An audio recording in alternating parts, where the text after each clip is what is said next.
What up, familia? It's your favorite Puerto Rican Brooklyn Philly, and I'm back with another message. And yeah, I just feel led to see what comes out.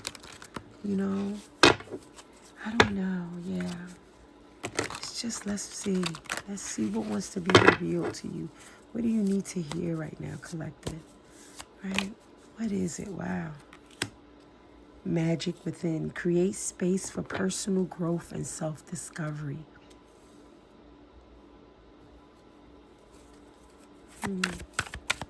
Create space for personal growth and self-discovery. Yeah, Spirit's been talking a lot about utilizing this time, right? Um, Instead of going with the crowd and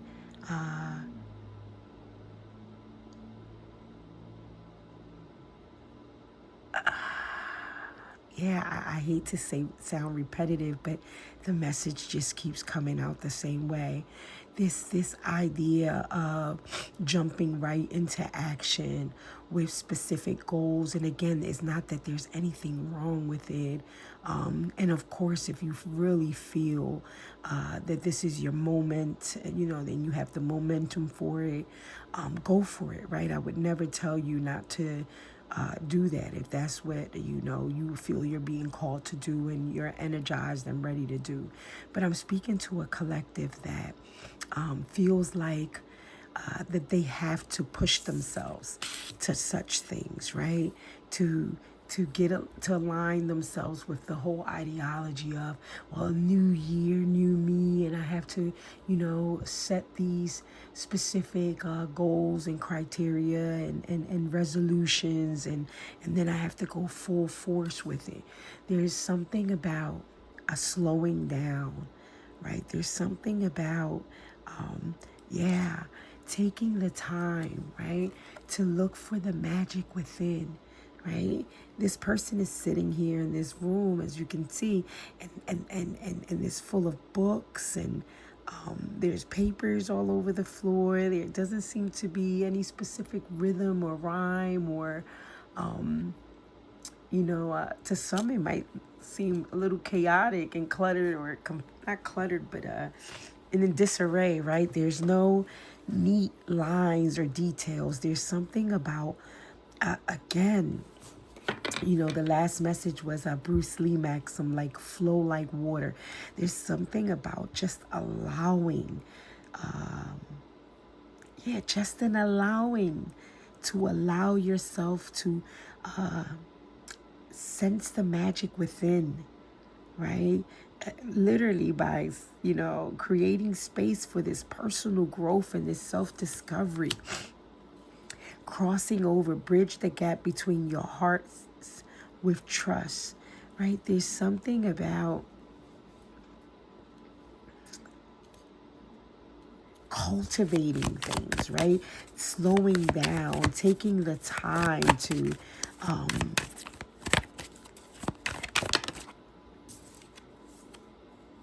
resurrection, shake off the past and rise again, reinvent yourself, and you will rise up from the ashes even more powerful. Yeah, there's this deliberate, intentional, I'm going to take out time for me. A lot of the times, I know I've done it 100,000s of times, if I was counting, where I wanted other people to create space for me, right? I wanted to fit in certain spaces, right? And felt like I couldn't, or I wouldn't, or I was rejected or abandoned, or whatever the case may have been. But there's something about, instead of pushing to maybe fit into a space, or for begging for someone to allow you into a space, right? And begging may be a harsher word, but desiring, or fighting to be put into a specific space or in a group or whatever. There's something about creating that space that maybe you want so desperately from another, or in another place, for yourself, right? There's something about, before I can turn outward, there's a turning inward, right? And then this bridge the gap between your hearts with trust, again, I think is more of an internal process, right? Where I'm bridging the gap between my external self and internal self. Like there seems to be this disconnect, right? That we're always expected to be on persona, on drive, on go, on I just heard autopilot, but there's this, not making a new you, a reinventing of yourself. Now just let me reintroduce myself. The resurrection of self, right? Acknowledging that that you are perfectly and beautifully and wonderfully made already. There's nothing broken, nothing missing, nothing lacking. Now, instead of trying to change or think that you have to fix yourself with like these exterior or outer things, there's something about just allowing your authenticity, the real you, the you that has always been, to just be resurrected, right? Arise again, Talia, I'm hearing, right? I'm thinking of the story. Interesting, I said that, and then Talia, and then the way it is said in the Bible is they actually, in that place, is one of the few places that they use the Arabic, I think, there, when they're talking about this. It's the 12-year-old girl that went to sleep, and Jesus went back and woke her up and said, "Arise, Talia," right? And they juxtaposed it and right in between the 12-year-old girl and then the older woman with the issue of blood for 12 years, right? There's something about a resurrection, right? Of the inner self. Oh, wait, it came out this way. Envy's turmoil, obsessed hearts and jealous minds brew a storm of unyielding chaos. Obsessed hearts and jealous minds brew a storm of unyielding chaos. Again, I'm hearing comparison, right? That the only reason that you would refuse to go within and that you would refuse to think that you're perfectly okay is when we are comparing ourselves with someone else. And when we're comparing ourselves with another, I'm hearing like, right, if you're looking at Instagram, interesting. I think that was an appropriate Freudian slip of the tongue. But if you're comparing yourself to Instagram accounts with other, people who maybe bodies are very different from yours, or maybe they're influencers, and you're comparing your channel to theirs or whatever.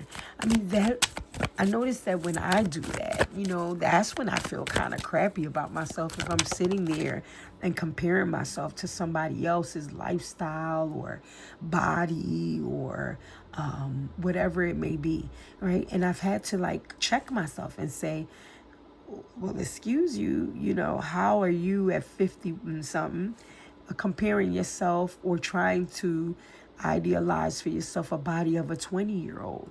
That's not fair to you, right? Or even if you would even think deeper and say you're getting a snapshot on Instagram of what that person is showing, you don't know their whole story. You don't know what they had to endure to get to that level. You may be seeing them as a successful whatever at that moment on Instagram, but it may have taken them 10, 15 years to get to that point, and all you're seeing is that snapshot. So it's very unfair for you to compare yourself. And unfair to whom? To yourself, right?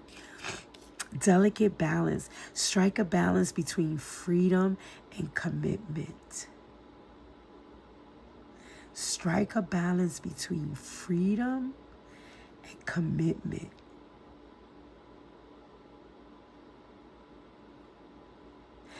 I guess I'm trying to wrap my head around what that would actually look like, right? Because, we're a people of extremes, right? We either, want freedom or commitment, right? To to think of striking a balance between the two, in a delicate one at that, right? And I'm hearing this excuse me, it's a thin line, right? It's not an easy task, right? It's one that is almost like a tension, that is always kind of like trying to balance it, right? How much freedom do I allow myself, and how much commitment, to the discipline, to a routine, to a whatever it is that I'm trying to ascertain, right? If I'm trying to ascertain a certain goal, there's certain structures or routines or disciplines that I must commit myself to in order to reach that mark, to reach that goal. But how do I do that, right? And not negate that with, at the same time, allowing myself to experience the freedom of just being free, of just being me, of not feeling like I have to go, do, right?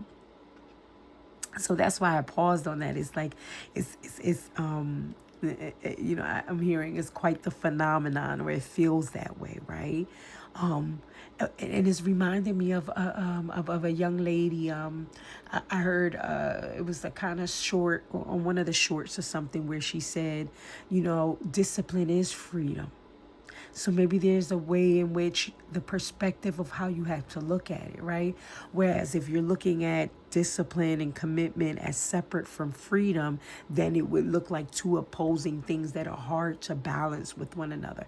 But if you could see them as one and the same, meaning if I do vow to a specific commitment, in terms of if I commit to my health, commit to my finances, then I am then literally essentially opening up myself to a life of freedom, right? Because if I commit to my health routine, then I'm free of dis-ease, which would then open up my life to be able to still run, skip, jump, bend, walk, move, right? I open up myself to the mobility, to the flexibility, and the agility. I'm hearing to utilize my body in ways that can enjoy life, right? And there's a freedom to that. If I commit myself to a routine or a specific goal regarding my finances, then I open up that world of finances and the freedom that I would have for buying and selling, purchasing, investing, right? So thank you, Spirit. That's so beautiful. There's something about the balances, not looking at them as separate, but maybe even what would help with that, what seems to be that tension of trying to hold both of them up, would be to see in the advantages and how they are one and the same, how they would be beneficial to one another in that way, right? One would support the other, right? One would enhance the other, and vice versa. And mass realities beyond posting facades and cover-ups, dare to unveil the truth hidden beneath. Now, it's interesting I said that because here at MB's Turmoil, we were talking about, I want to say cover-ups, but comparison, right? And how that unfair that is to the individual, because, and to both parties, right? To the one who is doing the comparison and the one that is being compared, because again, if we're just using like social media for an example, we're only getting a reel, a post, a story, a short, right, a video, which is only a snapshot of that individual's life. It really does not encompass their whole life. So for us to anyone to do that comparison based on that would be doing a disservice to themselves and even to the other person, right? In terms of, not that it would initially impact that person or maybe directly, other than maybe if you choose not to like their thing or subscribe to them because now you're mad or you're doing the comparison, maybe in that sense. But it really demeans or devalues or doesn't allow for the reality of that this person, if we are comparing our bodies to them or whatever, that they probably And of course, we know that there are people who just do surgeries and lie, but let's move that to the side. But for those individuals who really, took the 3 to 5 years that it most likely takes, particularly especially if you don't have the genetic makeup, right, to just have that type of physique, but all of the hard work that it takes an individual to lose the weight, to build the muscle, to accomplish whatever body goal, aesthetic body goal that they wanted to. And also is a disservice to you because you may not have the same genetic makeup. Maybe you don't have the same maybe resources. There's so many nuances. There's so much in between that it's just not realistic. So it's true, it's beyond posing facades and cover-ups, there to unveil the truth hidden beneath. It would be so much better to be realistic with self, right? And say maybe, again, if there's a big age difference, if there's resource difference, if there's, again, time gap difference, and identifying that and being real that that's the truth, right? That may not necessarily be hidden, but because of the snapshot, and if you don't think critically enough, it would at first glance seem hidden, right? And even seem like it's an overnight success or just something that came so easy, or it can be discarded, like when people say, oh, that she has pretty privilege or blah, blah, blah, you know what I mean? Can be dismissed so easily. Spirit speaks. Seek wisdom in prayer, but also have an open dialogue. Seek wisdom in prayer, but also have an open dialogue. And I'm hearing open dialogue, right? Again, I'm getting back to balance. There's this sense where, one, we have to seek wisdom, right, in prayer. That's beautiful. But if that's all we did and didn't seek accountability partners, confirmation, though, just as an example, we would once again be doing a disservice to ourselves, right? There's things that we may miss, perspectives that we may not be privy to, but that can be opened up to us if we dare to be vulnerable and open up with someone else in an open dialogue, right? In open dialogues, now you're involving different people, possibly from different cultures, different experiences, different backgrounds that can provide a different perspective, right? And even add to the one that you already have. Divine union. Use the wings of empathy to bring love and harmony. And again, I can see that in romantic relationships, but I'm thinking in all our relationships, right? If we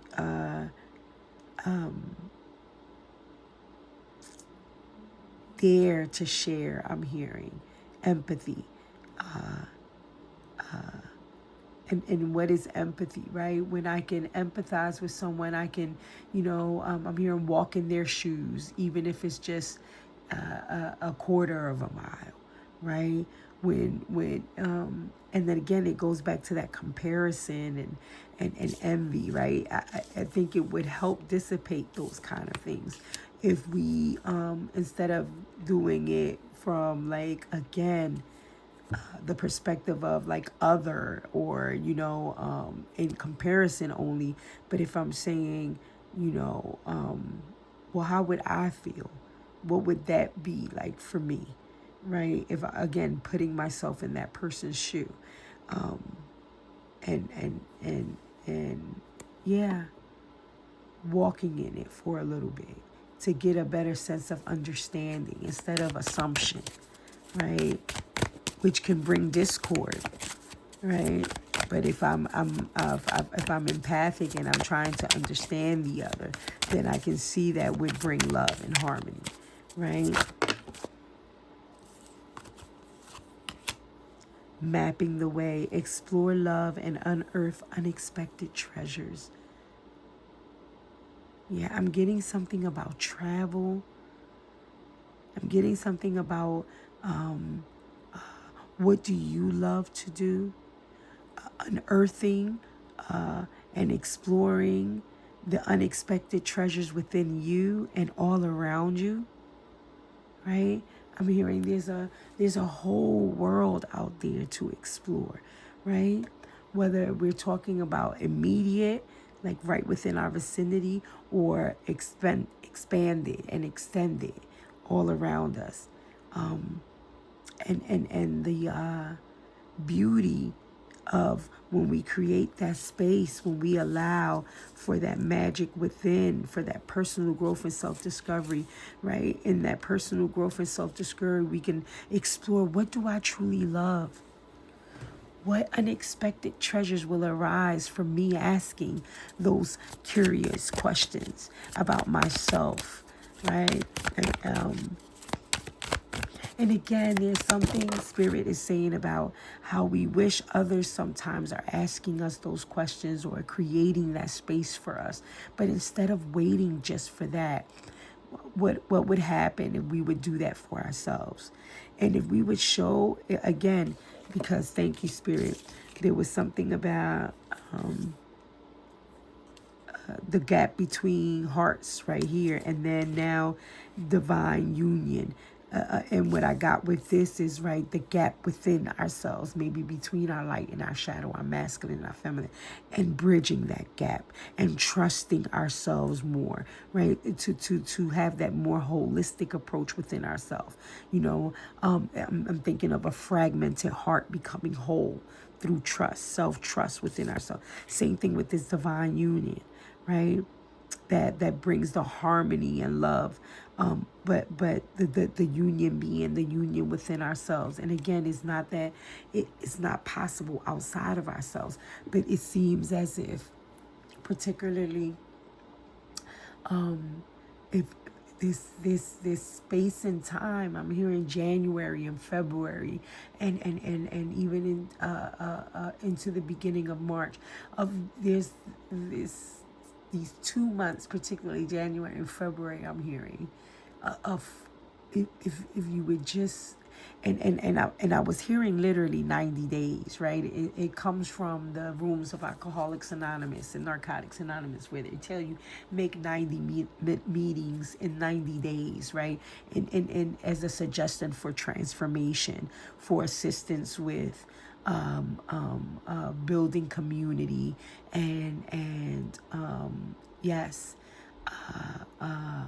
building new habits, right? And then when you think of like new habit formation and stuff, some would say, around that would be a good time period, 90 days to solidify it.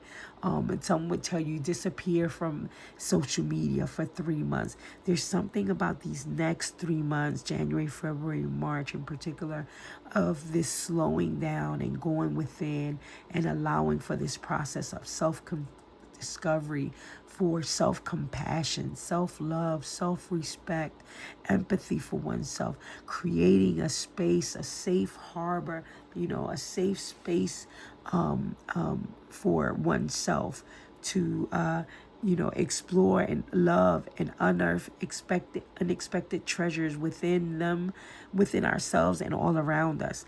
And then that's what that divine union. Look for the highest good. Embrace the journey with openness, trusting in the universe to lead you toward your greatest fulfillment. Right? Just trusting. Right? What would that look like? Not trying to do something, not I need to manifest, I need to, go, I need to do. What would happen if I would just embrace the journey as is, with openness instead of resistance or force, and trusting that I will be led to my greatest fulfillment?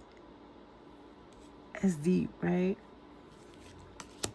Hear what's unsaid, and then this one wanted to come out sideways, so we'll honor that. Tune into the silence for truths that words cannot express. Listen deeply. Again, yeah, it's just repeating itself at this point. I think that this is the message. I'll be wrapping it up with this one. It's just again, and I wanted to say admonishment, but then I heard sweet suggestion. It would behoove you, beloved, right? I'm hearing you deserve it. Didn't they say something like that? Like cover girl? Oh, that was in the last reading. Because I deserve it. You deserve it. I'm hearing you've given this to others.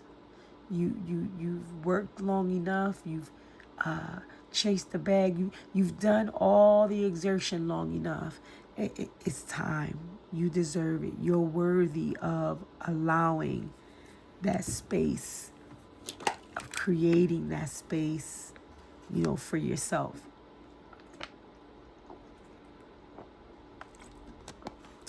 Yeah. And then this one says, ocean of possibilities. Navigate through the boundless ocean of possibilities where horizons whisper of untold opportunities and plentiful paths. And there's something about we resist the slowing down and the going within because we think we're gonna, I'm here mofo, missing out on something, that if we don't push, if we're not action oriented, if we're not go-getter, if we're not just, oh, it ain't gonna happen if I don't make it happen, Captain. If we don't do any, that we are missing out on possibilities. And I'm hearing the inverse. You're being promised the el opuesto, the opposite of that. And I know it sounds contradictory or antithetical to what we're used to being told, right? We're used to being told that no, it's by brute strength. I'm hearing the book, I was gonna say the Game of Thrones, but it's not the. Oh, it's right up here in my library. I'm looking at it, the orange book, The Laws of Power, right? That these are the laws of power, and this is how you should do it, and play chess, not checkers, bitch, and all this stuff. And I'm telling you, it's been flipped. There's something about no, doing the opposite of that, and that's what's going to open up an ocean of possibilities. That's what's going to be your highest good, right?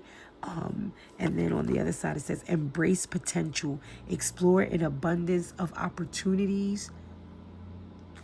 Yeah, confirmation with an open mind, Answers reveal limitless horizons for your journey.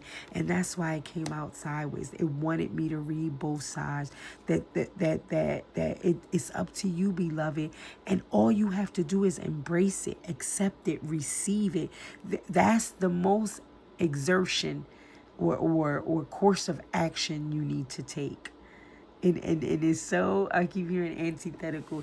It sounds too good to be true. I get it. I'm feeling those feelings too. And at the bottom of the deck, embrace courage, right? It is going to take a different kind of courage, right? Because this is scary, because it doesn't seem, at initial thought to make sense. What, do nothing to gain everything, right? That's what it sounds like it's saying, right? Wait, pause, sit, be still, and I shall receive. Wait, I don't have to exert energy. I don't have to chase the bag. I don't have to go. Wait, that doesn't even sound right, right? It says open your mind, learn from experiences, and let answers unfold. And yeah, everything is about unfolding them, right? Allowing. Yeah, all these cards kept saying that, right? Just allow it to unfold, right? Sorry. Yeah, it's beautiful, beloved. I hope this helped you in some kind of shape, way, form, or fashion. I'm with you. I can see how, for most of us who have been trained, the opposite of all that was just revealed, it would feel like quite a feat, right?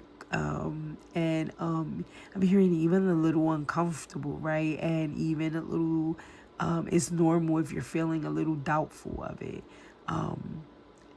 But I'm hearing, I promise you, beloved, that if you just allow, if you just accept, if you just say, here, I'm ready, Just extend the hands open and leave them palms up and say, I'm ready to receive, right? And they're telling me to go back to and just be, right? Whether that's just sitting in a corner, right? Pulling out books, reading different things that interest you, and maybe painting, and maybe listening to music, and maybe whatever it may be for you, where you are allowing yourself, right, to let things unfold, where you open up your heart and mind to the limitless and ocean of possibilities, where you purposely create space. You create a space for yourself, right?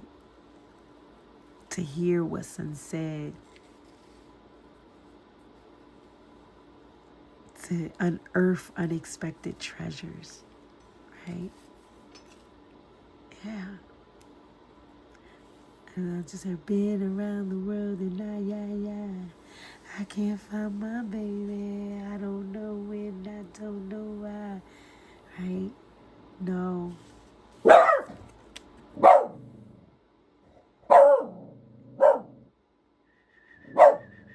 Come here, big boy. It's okay. Come here. Come here. What I say? Thank you. Yeah, confirmation. BK said, listen. He said, pay attention. That was for somebody who needed to listen, Linda. Pay attention. And on that note, beloved, yes. I love you. I hope that this helped you somehow. I'm so grateful for this time and space and opportunity to share these messages with you, right? I'm grateful for the community that is forming, right? Yeah, and I have this spirit of expectation and anticipation of so many beautiful things to come.